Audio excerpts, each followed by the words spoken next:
Welcome to Gotta Run. This is Will Sanchez. My very special guest today is Cassandra Santoro. She was referred to me by a fan of the show.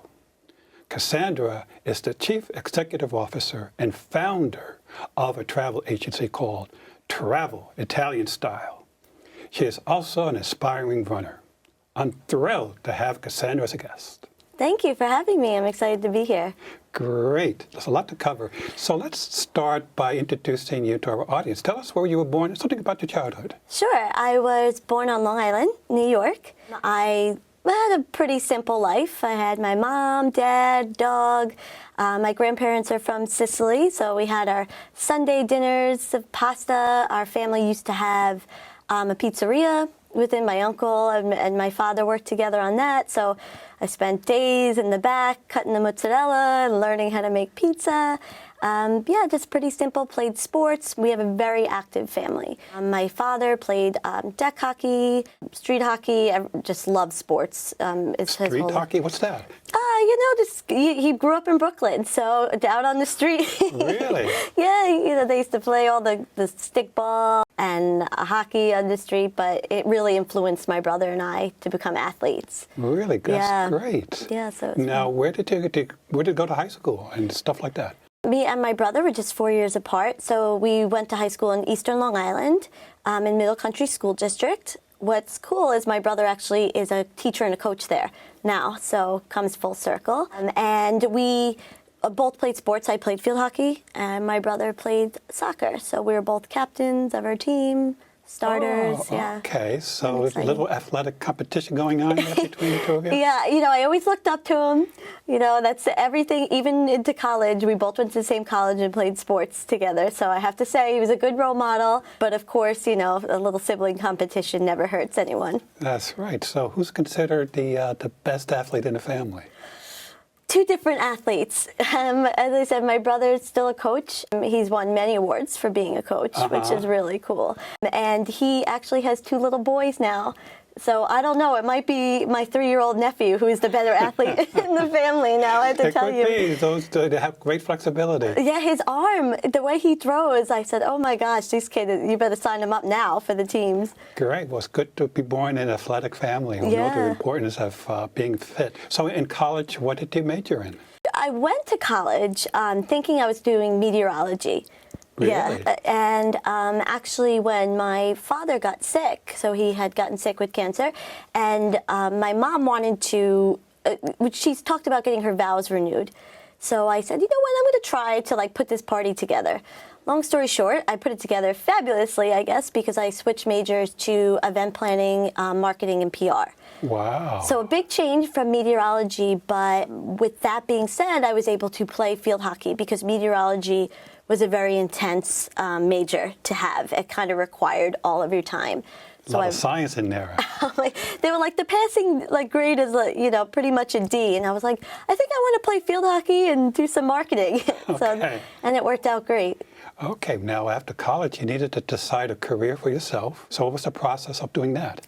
Actually had a wonderful experience of internships. I interned for the Yes Network, the Yankees Entertainment and Sports Network. I interned at resorts, like high-end resorts, because I was trying all aspects of event planning. And then I had an opportunity to go right into the city and to work into Manhattan. And I said, you know what? I feel like I owe it to my family to research our heritage a little bit. I've never been overseas. Through college, I was playing sports. I never studied abroad. So I said, I'm just going to go and see if I can find an internship in Italy, and then I'll make my decision on what I want to do in my life when I get back. Mm-hmm. Are you still young, 22, 23? Yeah, I was 22, and I was, I was a very determined, motivated young lady at that time, so I knew when I came back I would start my life and everything would be great. And I was researching, and not to date myself here, but a pop-up came up on the screen, and it was for a company called Global Experiences, and they had recently started out, and they were offering internships abroad, mostly to Italy at the time. And I picked up the phone, and 3 weeks to 4 weeks later, I was on a plane to Italy, and then I worked for a tour company through this internship, and everything changed. In Italy? In Italy. Cool. So your family was cool for you traveling by yourself to their home country, so they obviously they knew Italy was safe. Yeah, it's always, everyone always gets a little nervous after college when you don't want to start your career, because they say, I had interned for this major company, probably a dream to some people, with the Yankees. And I said, no, I don't want to get any job offers. I want to go overseas. So once they got past that and they saw how happy I was, they knew it was the right choice. Okay, so you were in Italy, and you said that's where you fell in love, was the travel business? Mm-hmm.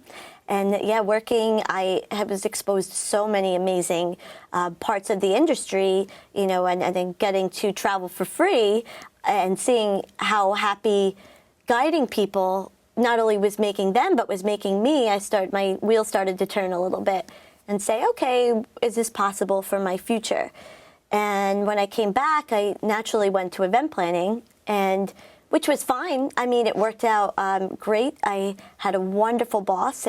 I did trade shows, but he supported my love of travel. So he would actually sometimes pay for trips after working hard as a thank you. He would pay for me to travel, and I was able to learn through that as well. So, what a great boss. Yeah. Wow. Well, it looks like you have the personality for it.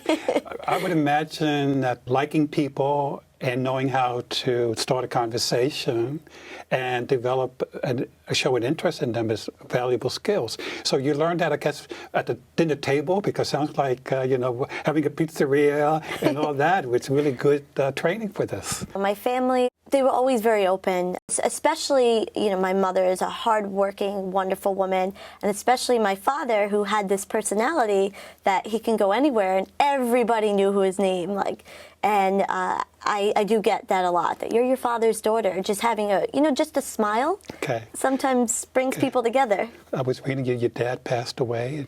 Yeah. And what happened then? What was a cancer, you said? I think? Yeah, of cancer. It was a shock, because we had gone to college thinking, because he was sick. He got sick when he was 36, 37 years old. Oh, dear. And we had gone to college, my brother and I, thinking that he was going to be fine, because that's what we had understood from the doctors.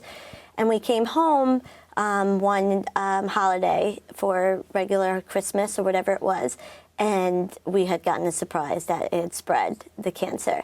And, it was a very sad thing to pass, but I believe that my father was brought here to not only spread joy of his amazing personality, but also to teach a very big lesson to my brother and I. And because of that, I was able to start my business, do what I love. I really do wake up with the mentality every day now, stay healthy, not only physically, but mentally, spiritually. Don't stay angry. Live every day as if it's your last. Cliche, as the quote is. It's a very true statement. It's there for a reason. Okay, well, so sad your father passed away so young. Yeah, he's a good guy. And you're living his legacy by living your own life. Because not too many women, single or otherwise, can do what you have been doing, which is great. So you founded Travel Italian Style? Yeah, it took a little while because it was in my mind. So how it started was when I had gotten back from Italy the second time, so now at this point within 10 years, I kept moving back and forth. I was going through my passport, my dual citizenship process. I was trying to figure out how to start my own business so young. And I was working in the wine industry, and a lot of people were, it's sort of a crossover in the industry. So people would say, do you know any great wineries in Italy? Can you help us plan a trip? And I was getting so enthusiastic about it that I was just like, I'm going to try this. But what gave me the motivation to do it was running this half marathon, because I said to myself, it had been after college, I just kept in shape, but never something, again, I had lost staying spiritually and mentally fit as well. And I knew it took a lot of preparation. It took me, 6-7 months to train. I said, if I can do this marathon after not running out of 5 years out of college, I can definitely run a business out of New York, of all places. And it did, and I did it in 2 hours and 30 minutes, which was big for me. And it motivated me to to get over my fear. Believe it or not, it was a really mental and physically challenging. Yes. Well, I'm glad you took the time to to train for? It looks like you always do your research before you dash into something. Yeah, so this was a half marathon, because 2.5 hours for a marathon would be world class. Yeah, I wish. Yeah. So this was, which one was this, in Long Island? Yeah, it was the Divas Marathon. So what was really great about this was my friend and I ran together, and the proceeds go to cancer, and we both lost our parents to cancer. Oh.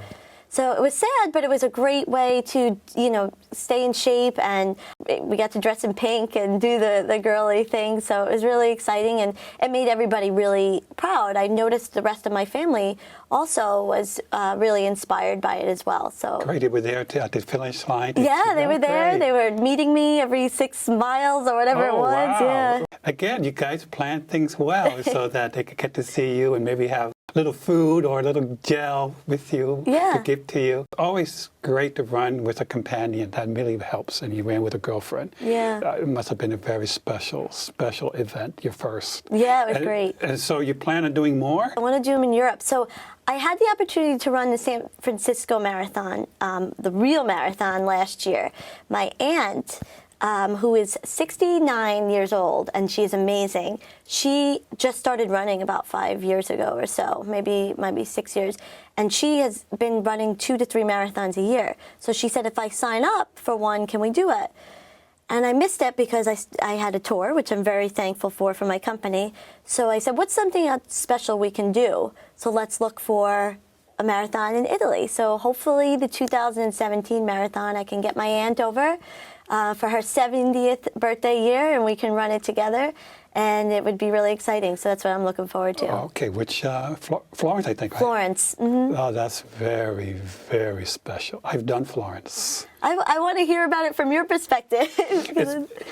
Marathons in Europe are very different from marathons in the United States. But you haven't done one in the United States yet. In the United States, there are lots of potty johns everywhere. Mm-hmm. In Europe, especially in Rome, there may be 1 or 2 for the whole marathon, which my friends told me. I haven't done Rome. Okay. But in Florence, what's so interesting is the family comes out, and the mothers and the dads, they have soups. They have all sorts of foods for their runners. Mostly men, I noticed. And what was also, this was like more than 5 years ago, a lot of the runners smoked at the beginning of the marathon. So Europe has a different mentality. They're very much laid back with the marathon. In the States, when you get to the starting line, a lot of people are very nervous and anxious. But not in Florence. They were just having a good time. They were looking forward. I didn't realize this until I ran by the soup table. So, whoa, that was cool. So, and the other big thing, well, you know this, in Italy, what happens at 2 o'clock or 3 o'clock in Italy? A little nap. That's right. Well, guess what? In the marathon, the crew, the people that were helping us in the marathon, they disappeared to take their nap. No, so, I am not surprised. It's these things about Italy that really make, I'm writing a book as well, I should mention that, but I'm writing a book about these stories because sometimes you just don't believe it. The mom comes out with the soup in the middle of a marathon. Meanwhile, we're eating like gel candy. We can't even eat a granola bar. They need to take their nap, but this is why they live longer. And because they don't think too much into it, right? They just enjoy life. Especially when they smoke. And I don't know if that's a new generation thing or that's always. Anyway, you're going to enjoy Florence. And interestingly, I went through a friend. He and his spouse were going together, and my wife and I tagged along, and we signed up through a tour. And the reason was because you're going to be in Florence, you're going to want to see the beautiful artwork and the paintings and the sculpture. David's statue is there in Florence. Mm-hmm. The tour people guide not only got us a nice hotel, but they made sure that we did all the touristy thing. Right. Oh, and the other beautiful thing about Florence, it's a walking city. Yeah. You didn't have to take a cab or anything. We walked everywhere, especially for runners. So a mile to us was like a piece of cake. 2 miles a piece of cake. And the streets were very interesting. The people were very friendly. And of course, there's food everywhere to eat. I mean, Florence was just wonderful. When we went to Rome, I didn't do the marathon. My wife and I went there as part of a cruise. So we flew into Rome and got on board the ship, and then we did the Mediterranean. But we spent a night at Rome. And one of the great things about Rome is such a cosmopolitan city that we actually went to a Chinese. Oh yeah? You gotta switch it up. Switch it up once in a while, right? In my younger days, I was able to do a lot more travel than I do now, which is kind of interesting. In those days, I was fearless of traveling. I was afraid getting on the plane, but, you know, then once we got there, it was like, I didn't have any fears whatsoever. It's a little different nowadays. You have to face these challenges. Particularly some people want to be nervous about going abroad. Luckily, Italy got to be one of the safest places. Yeah, my father actually used to have this saying, and it seems a bit morbid, but bear with me here. He'd say, you know, you can go out and get hit by a car tomorrow. Like, why are we so afraid? And the really, really cool thing is that people are starting younger and younger and younger. It's before study abroad. It's high school that they're going out there, and so by the time they're 22, where I was getting on my first plane, they're like, "This is a piece of cake," you know. I think that travel changes you. It shapes you. College is obviously important, but it also goes back to my whole theory of why I have my company. It's a mentally, physically, and spiritually way of living your life. You're open, you're meeting people, you're not so fearful of a local when you get to meet them, right? You see, instead of what you see on the media. Italy is definitely safe, but you just have to be cautious like anywhere in the world and prepare. Absolutely. You know, some countries, you know, you have to be careful, but with pickpockets, you know, it's unfortunate that you have to think about those things. But, you know, where you place your wallet and how you dress and how you present yourself. And learning a little bit of the language helps. I remember being in France. I hardly knew the language, and some of the people were not that friendly when I wanted to go to a local place, you know. They said, "Why do you assume I speak English?" They would tell me. Sorry, I'm from America. Yeah, I think that there's, again, now with the smartphones, there's so many apps that you can, like Babbel or Duolingo, you can download these apps and you can listen on the plane. You know, you don't even need to take time out of your day. They still have those old school dictionaries that I still carry in my bag, just in case I don't recognize a word. But I think it's also fun. You know, it's fun to be able to communicate. It brings your travel experience to the next level. One of the things I do with my company is I have two choices. I have where you can actually travel with a guide, other than myself, but actually an Italian teacher. So instead of learning in the classroom, you can learn touring the markets or going to the grocery store and, you know, just a couple hours a day. Or you can do Skype or FaceTime lessons before you go. So you can, and the great thing about that is not only are you practicing your language, you're meeting a local Italian in your city. So when you get there, you have somebody to have coffee with. Excellent. Yeah. Oh, I love that. As you know, so many travel companies. What makes yours different? So I was very particular I wanted to do custom travel planning and I wanted to do tours, but I wanted to make sure they were getting a very authentic experience. What was happening was people kept saying, "I want to do what your family does. I want to do what you do when you go to Italy."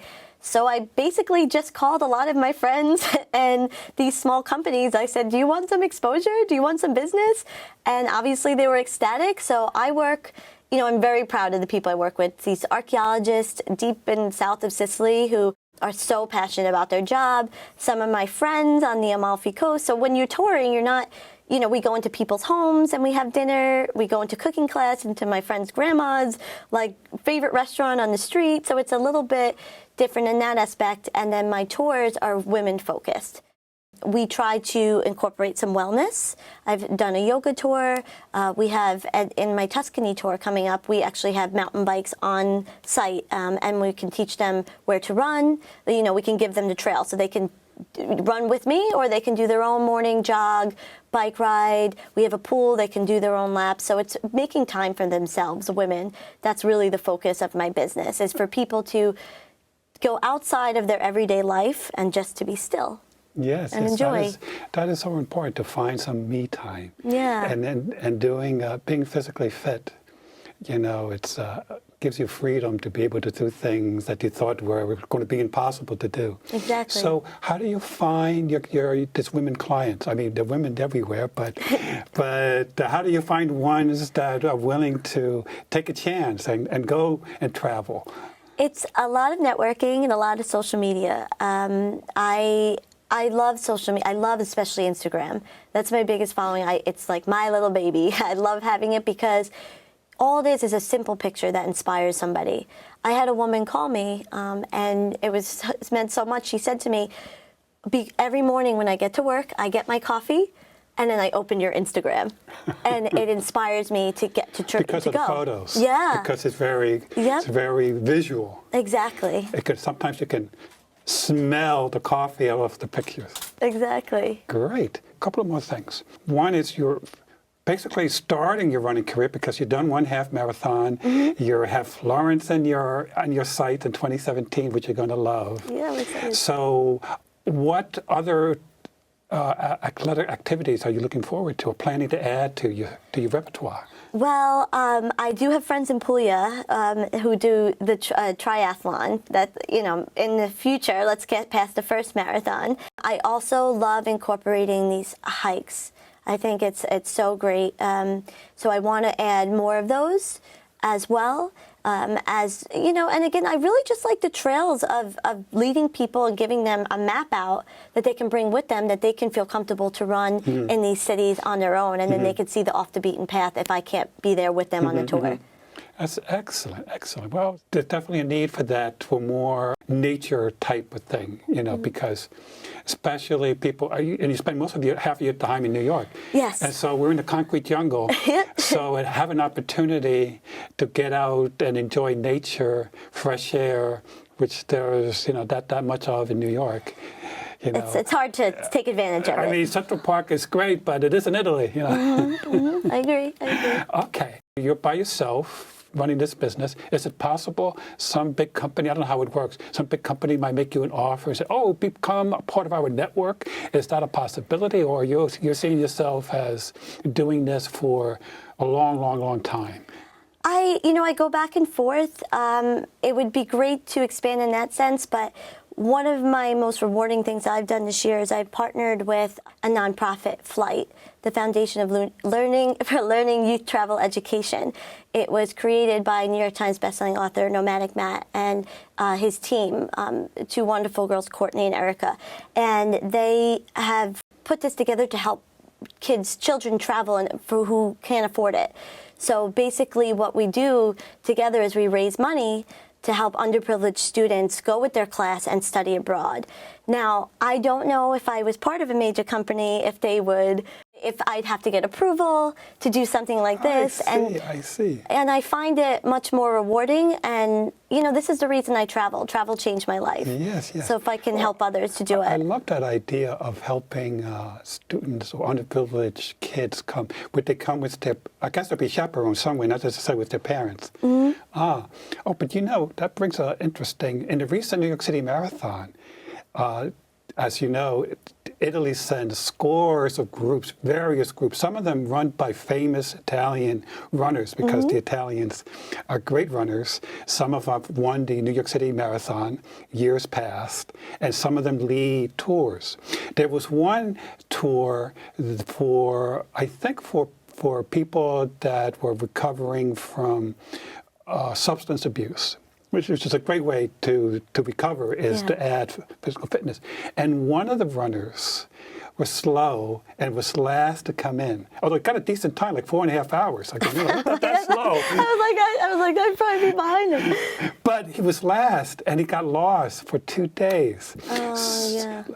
The good news is the New York City cop read the Daily News, saw his picture, put the thing together, and the guy was so relieved to be found. So my question is, what do you think about when you have a tour, not to lose anybody? Well, here's the thing, you know, especially when you're in a new environment, just like this runner, you know, I remember reading that he, you know, was so lost because after being drained from the marathon, he just lost track of where he was and what he had to do, and the language barrier. And it's the same with travel. It can be really overwhelming. That is why I like the tours. My tours don't have more than 8 people. So, and then when they do their custom travel planning, when they go to Italy on their own, I give them my phone number and an Italian contact phone number so that they never have to be fearful of getting lost. But yeah, I try to keep people on track and not so much wine. That keeps, you can always have time for Italian wine, but I say, let's, go back to the villa and enjoy it there. Great. Well, I'm so glad that had a happy ending. What's some of your favorite runs in Italy itself? I love my run in Florence that goes up past Piazzale Michelangelo to the San Miniato Church. It's the best view in Florence. And yeah, you can walk up there, but how great is it to wake up at like sunrise when nobody's there, get up there, and I have my phone and I can take wonderful pictures. And then on the way back, I can stop in the rose garden and then grab the roses. Wake up and smell the roses, have my coffee. So yeah, it's my favorite. That's my favorite run. It never gets old. 10 years I've been doing it, and I will continue to do it. That's a wonderful life you're leading. So, good for you for taking life in both hands and not being afraid. Thanks to your upbringing, that's always important. Yeah. And that you're you're sharing your passion with others. I'm sure others want to know, well, how can I be more like you? And I think you said you do some yoga training or... Yeah, so during these tours and also prior, because I am studying life coaching and integrative wellness, a lot of people ask, how did you get started? I just need some inspiration. So during the tours, I try to partner with really great people that are in the business, and we just, nothing formal, no workshops. We just chat and talk about how you can do it too, because it's really all mentally. Mentally, I say it 100 times, but I really believe that your daily routine and how you look at life, staying positive, mentally, physically, and spiritually is what is going to get you to the next level. Definitely being in balance. Yeah. Nutritionally, physically, spiritually, as you said. It sounds like you're a single gal. I mean, from the way you talk and whatever. What do you do in that department, in the dating department? Well, there was this one Italian once, so I've taken a step back from that. It's hard to date on the road. It's definitely not, it's the travel industry is like this. Uh-huh. But I'm pretty much married to my business. People say, do you want to have kids? I'm like, I have a baby, right? Your business. It keeps me up all night. I get up early in the morning. I don't get to sleep so much because people think that running a business is, especially a travel agency where you can work from your computer. But my day pretty much consists of waking up at 5, 6 a.m., researching, client calls, and then, of course, like I said, always time to incorporate a little bit of the Italian La Dolce Vita, even here in New York. I try to do that because it's what keeps us balanced. Thank you so much for dropping in. Oh, thank you. It's such a pleasure being here.